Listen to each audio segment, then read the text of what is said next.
அன்பார்ந்த யூடியூப் நேயர்களுக்கு வணக்கம். இது ஒரு முக்கியமான பதிவு தான். அதாவது யோகங்கள் அப்படிங்கிறது 27 நாம யோகங்கள் இருக்கு இல்லையா? இந்த யோகங்களில் கொஞ்சம் கொடூரமான யோகங்கள் அப்படிங்கிறது இருக்குது. அந்த கொடூரமான யோகங்கள் அப்படின்னு சொல்லி வரும்போது அந்த யோகங்கள் விஸ்கம்பம், கண்டம், அதிகண்டம், சூலம், வியாகாதம், வியாதிபாதம், வைதிருதி, வரியான், பரிகம். இந்த யோகங்கள் என்ன சொல்றான்னா நம்ம ரொம்ப இந்த யோகத்தில் குழந்தைகள் பிறந்து விட்டால் ரொம்ப கவனமாக நம்ம இருக்கணும்.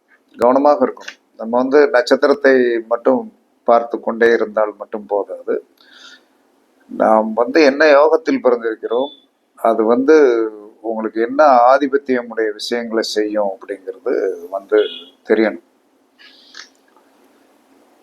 எந்த யோகத்திற்குண்டானதுலையும் யோகக்காரன் என்பது எப்பயுமே உயர்த்தி விடுவோம்.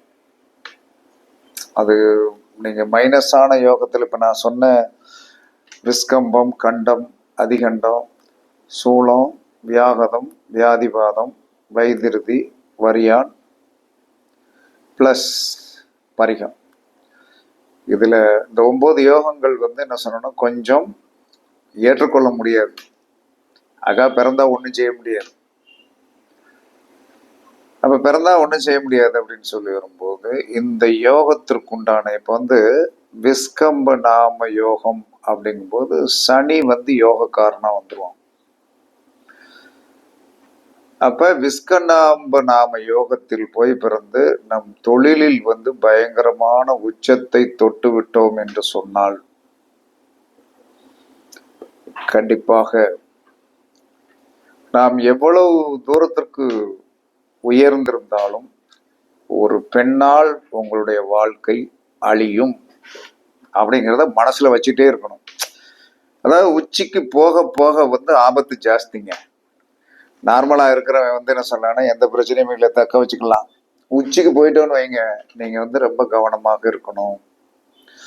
அப்ப இந்த விஸ்கம்ப நாம யோகத்தில் போய் பிறந்து தொழிலில் உயர்ந்த நிலைமைக்கு வந்து விட்டால் கண்டிப்பாக உங்களுடைய வாழ்க்கையில் சந்திரன் என்று சொல்லக்கூடிய ஒரு பெண் உள்ளே உங்களுடைய வாழ்க்கையை கெடுத்து விடுவாள்.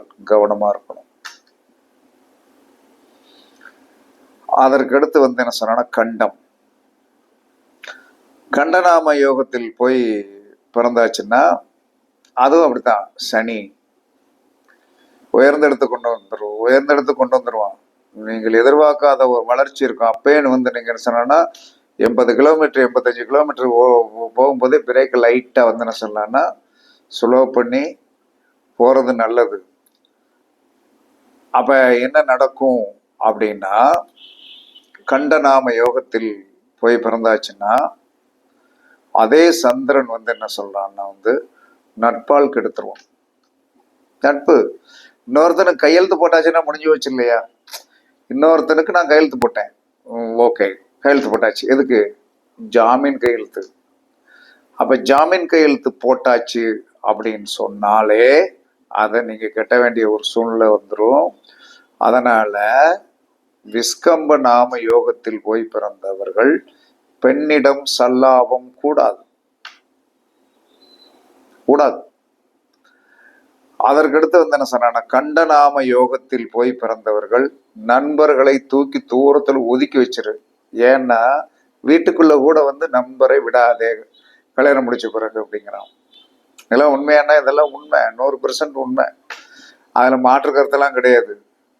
அப்ப அந்த கண்டநாம யோகத்தில் யாரு பிறந்தாலும் என்ன சொன்னான்னா உங்களுக்கு நண்பனால் வினை, வாங்குற சொத்தால் வினை. அந்த சொத்து என்ன செஞ்சிருக்கும்? ஏதாவது ஒரு விதத்தில் என்ன சொன்னா ரெக்கார்டுல பிரச்சனை இருக்கும்.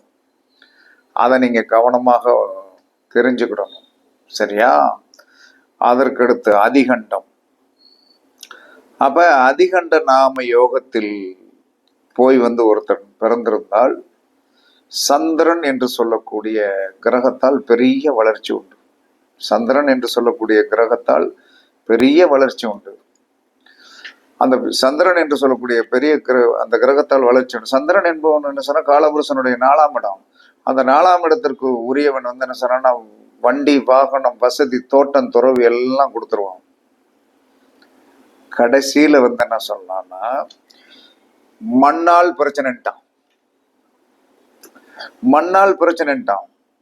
எனக்கு தெரிஞ்சு எங்க ஊர்ல வந்து என்ன சொல்றான்னா அந்த காலத்துல விவசாயத்துல எல்லாம் வந்து பயங்கரமான கெட்டிக்காரங்க இப்பதான் விவசாயத்தை விட்டுட்டாங்க.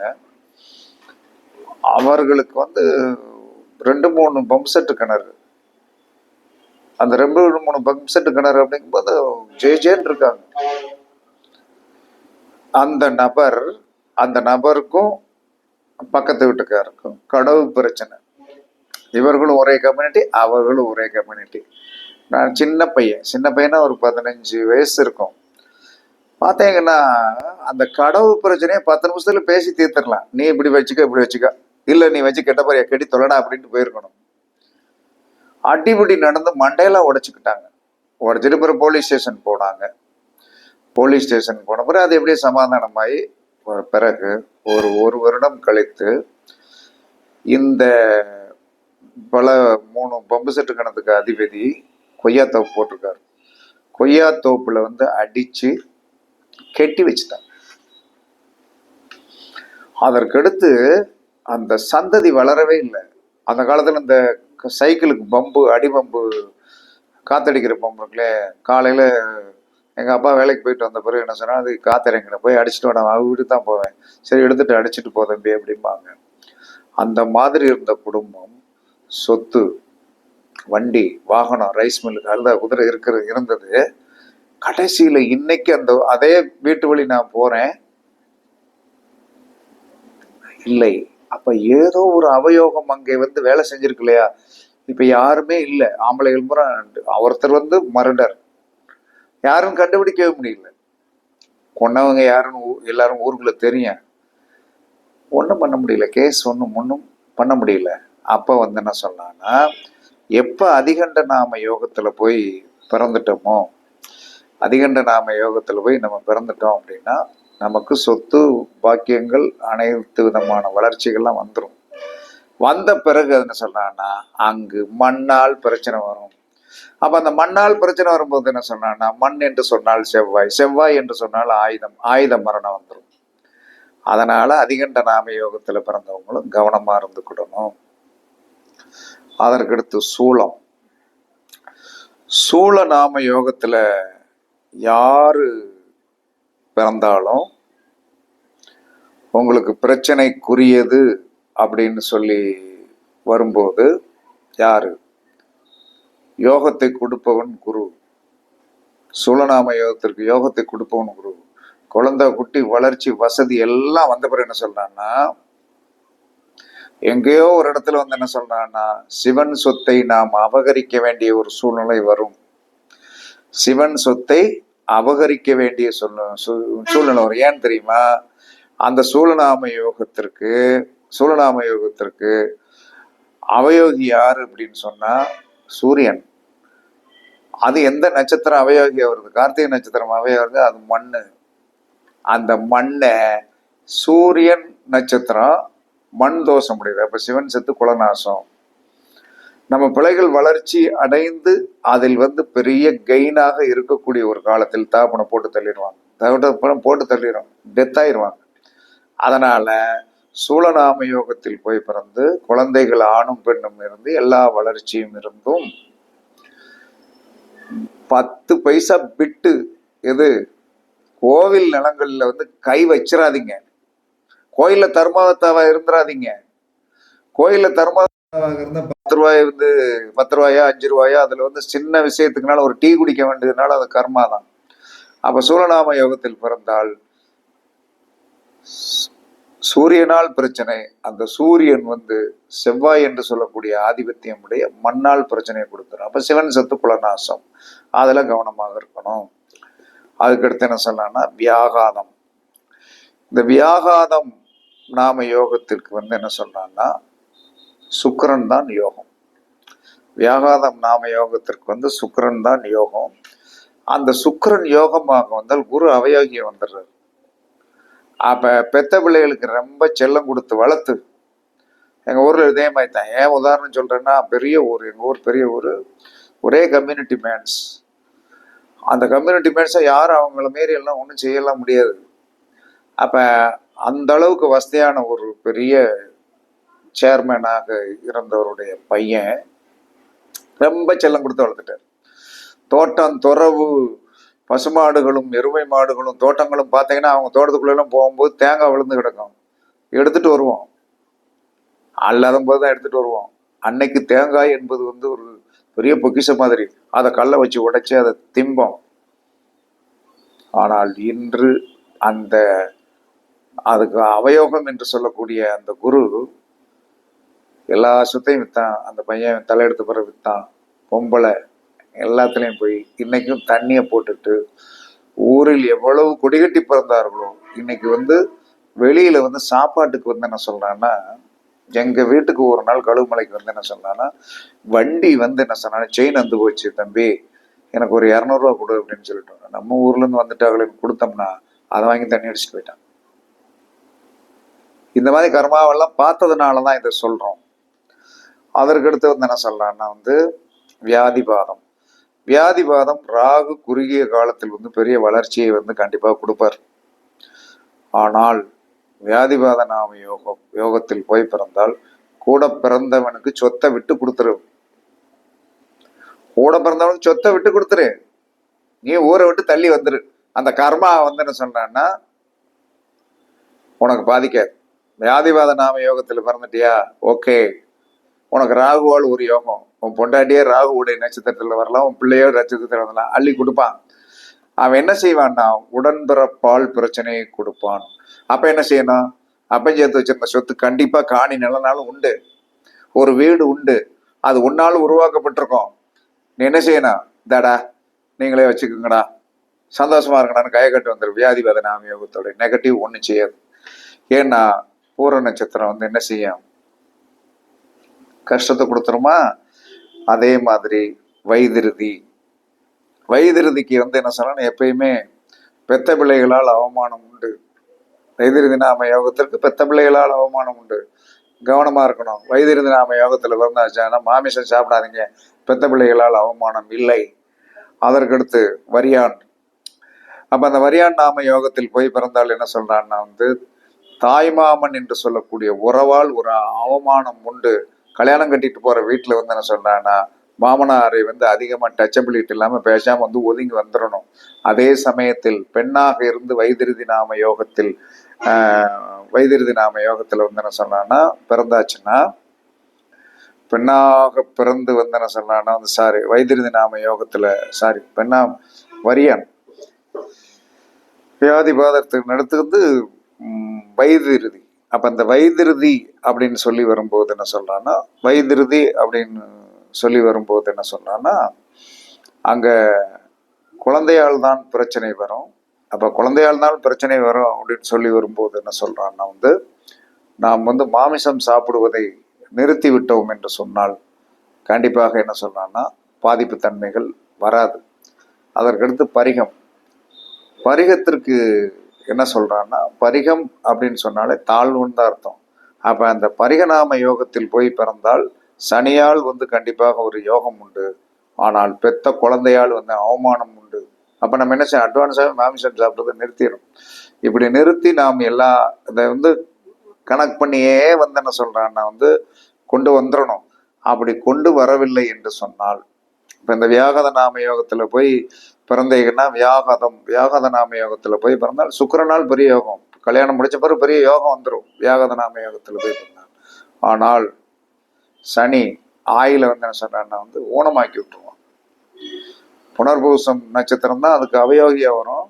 அப்ப நம்மளை ஊனமாக்கி விட்டுருவான். அப்ப விஸ்கம்பம், கண்டம், அதிகண்டம், சூலம், வியாகாதம், வியாதிபாதம், வைதிருதி.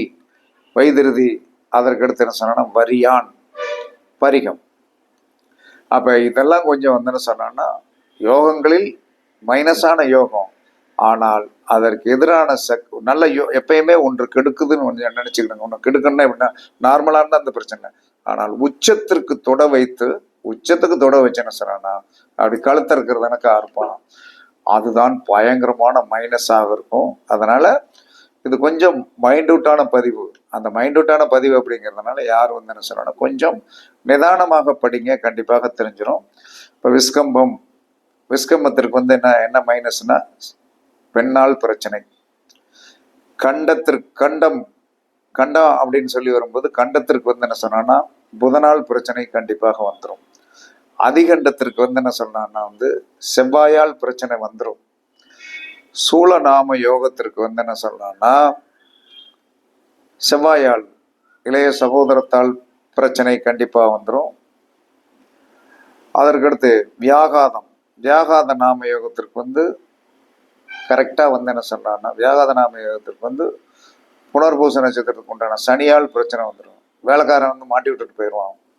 அதற்கடுத்து வியாதிபாத நாம யோகத்திற்கு என்ன சொன்னா ராகு யோகக்காரன். அதே சமயத்தில் என்ன சொல்லலாம்னா உங்களுக்கு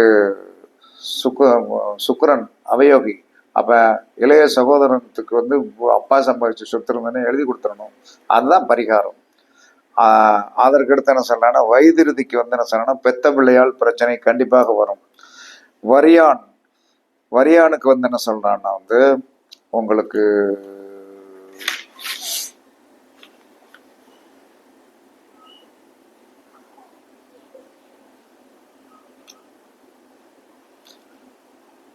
வரியானுக்கு என்ன சொன்னா உத்திரம். வரியானுக்கு என்ன சொன்னா உத்திரம். என்ன சொன்னா உத்திரம். என்ன காரணம்னா வரியானுக்கு குருவால் யோகம், பெத்த பிள்ளைகளால் யோகம். அதே சமயத்தில் அந்த வரியானுக்கு புதனால் ஆபத்து.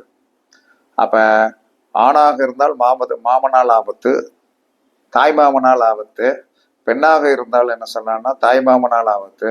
கட்டிக்க போற வீட்டுல மாமனார்னு ஒருத்தர் இருப்பார் இல்லையா, அவரால் ஆபத்து. அதனால கவனமாக இருக்கணும். பரிகத்திற்கு என்ன சொல்றான்னா வழக்கமாக என்ன சொல்றான்னா புத்திரனால் ஆபத்து. இதுல எல்லாம் கவனமாக இருந்து கொண்டு நீங்கள் என்ன செய்யணும்னா எல்லா கர்மாவையும் சரி பண்ணக்கூடிய சக்தி என்ன சொன்னான்னா ஒவ்வொரு மாதம் அமாவாசை இருக்கு, யாராவது வயிற்று பசியுடன் இருக்கின்ற ஒரு ஏழைக்கு நல்ல சாப்பாடு ஃபுல்லா வாங்கி கொடுத்து ஒரு தண்ணி பாட்டில் வாங்கி கொடுங்க. இத்தனைக்கும் கண்டிப்பாக தீர்வு கிடைக்கும் என்று சாஸ்திரம் சொல்லுகிறது. பரிச்சித்து பாருங்கள். கண்டிப்பாக சொன்னா எல்லா யோகத்துக்கும் அவயோகம் என்பது வேலை செய்யத்தான் செய்யும். இது ரொம்ப டேஞ்சர் ஜோனுடையது என்று கூறி உங்களிடமிருந்து விடைபெறுவது சிப்பிபாறை ஜோதிடர் சாதிராகவன் ஜெயபாலாஜி. சுகமே சூழ்க, வாழ்க வளமுடன், வாழ்க வளமுடன். வணக்கம்.